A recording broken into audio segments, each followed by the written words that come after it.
Alright guys, today I want to talk about the use of the lead leg.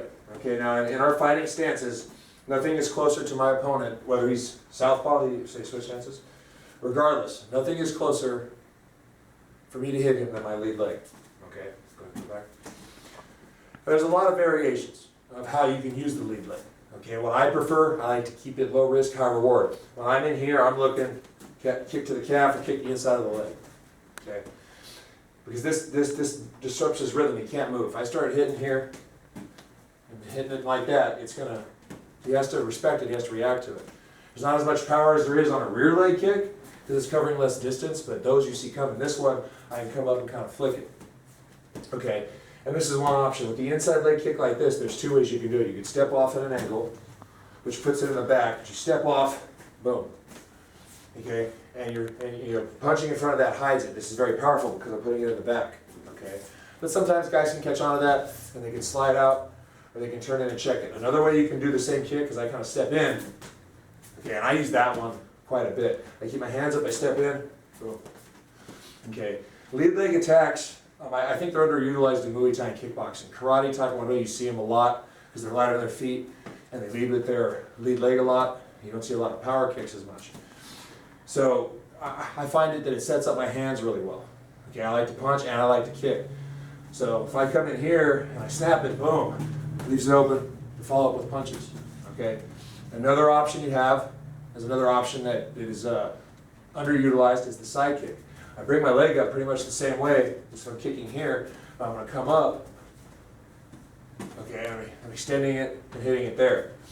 What this does is it keeps your opponent at distance. Me, I'm 6'6", I like distance.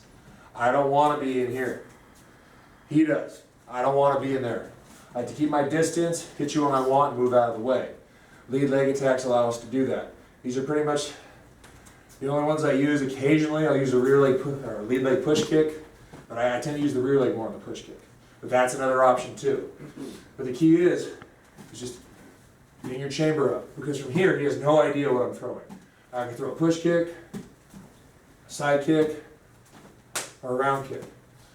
So how you use that lead leg is up to you. All three of those are great options. I tend to use two of the three. But regardless, it's an essential part of a striking arsenal.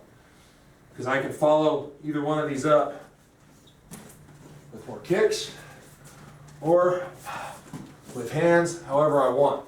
It's up to your discretion of how you want to use it. You know, I like to mix it up. Some people get kick happy and they're easy to, you can outbox them. Or some people like to box and just kick them. But having a lead leg kick game is huge. You see a lot of, you know, the high level kickboxers, the Thais and the Dutch. It's all power stuff, and that's great. Finishes fights.